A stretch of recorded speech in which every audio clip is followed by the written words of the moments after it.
Hello and welcome everyone, I'm Madals and today I have got a best of one game. It's from the Acer Team Story Cup and it is going to be a Protoss v Protoss on Acheron Way. So let's get straight into this and introduce the two players. Spawning in the bottom right position, we've got the blue Protoss player from Root Gaming, it's puCK.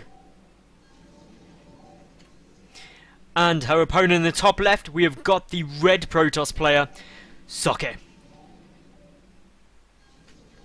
So, as you can see, I am trialing out the new damaged health bars, which I never used in the past because you couldn't see things like energy, and you also couldn't see when things were in production, which made it a little bit awkward, to be fair, on things like upgrades. But now it means that you get to see all these units in lovely glory. So do let me know in the comment section below. Do you prefer health bars always on damaged only, or would you prefer I just put them on selected only and just make my job as an observer, solo caster, all at the same time, just increasingly more difficult trying to select all the units which are important in engagements, which I can do, to be fair. I've done obsing a couple of times, just dedicated, and it's pretty simple when you're doing it that way, but when you're trying to solo cast at the same time, it makes it a lot more awkward. So, as we can see, for the moment, we've got gateways being thrown down for both of these two players.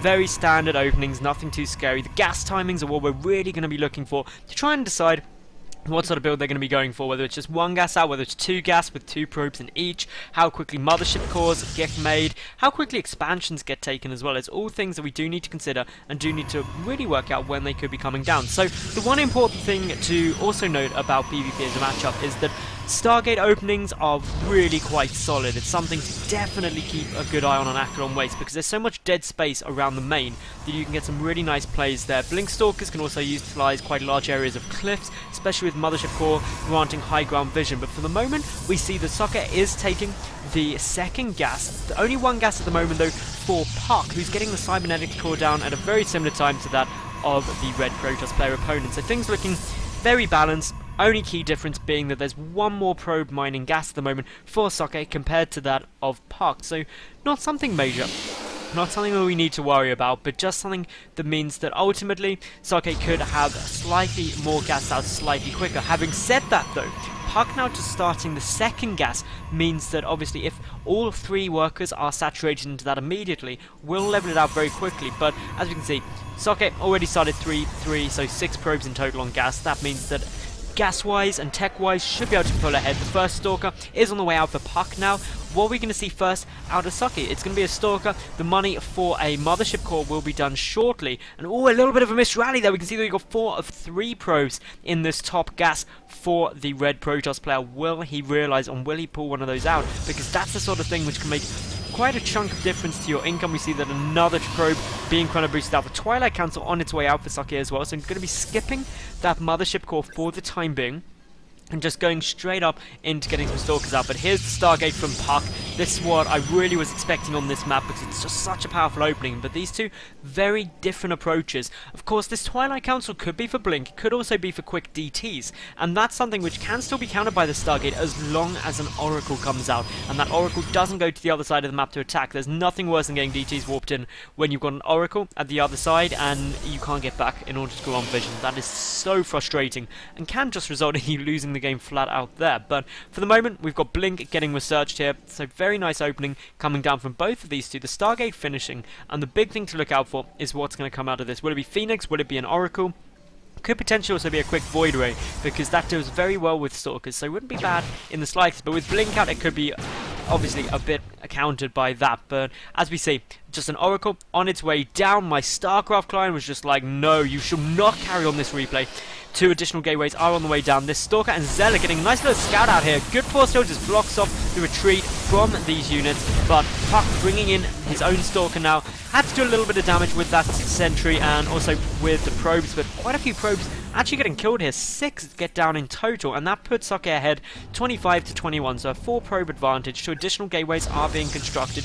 Blink is about half done. The Mothership Core out, banking up small amounts of energy. The Oracle is out on the field in addition to that, and that Oracle is really going to be potent in order to deal with all of this mineral line, especially if the Stalker stuff moving out. But for the moment, this proxy pylon, that's just getting placed. This is really when you start signaling, okay, I want to be moving out. We've got a next wave of Stalkers. These will probably just start rallying across the map, to be fair. But the one thing that Socke should be aware of is that Oracle was coming down, because if we look, he could see it constructing from that Stargate, and therefore should be prepared for that to be inbound. And here we go, it is coming in. The Photon Overcharge will be ready in about 1 second. There's enough energy. There's the Photon Overcharge, and straight away we see that Oracle pull back. It did get a couple of kills, 3 in total, 3 off of the gas as well, which is really important, but in come the Blink Stalkers now. puCK could be in a bit of problems here. Supply block not going to be occurring because the pylon is just finishing up, but the Oracle back there, ready to try and help deal some additional damage. But as we can see, these Stalkers just tearing through everything, and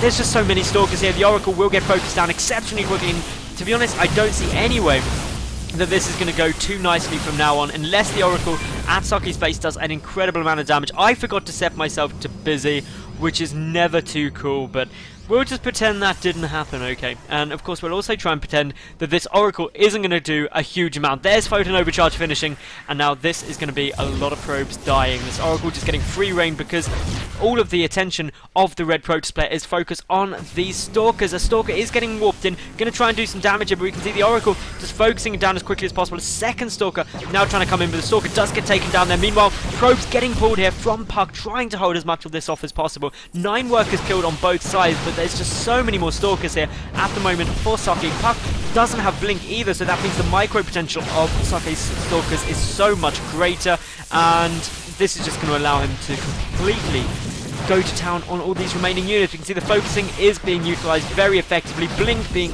optimally used, and there's the GG from puCK, and Socke will take it, so congratulations to him. puCK put up a good fight that ultimately the Oracles just weren't going to be able to engage in that head-on engagement with the Blink Stalkers, so bit of a shame to see, but of course good fun short PvP.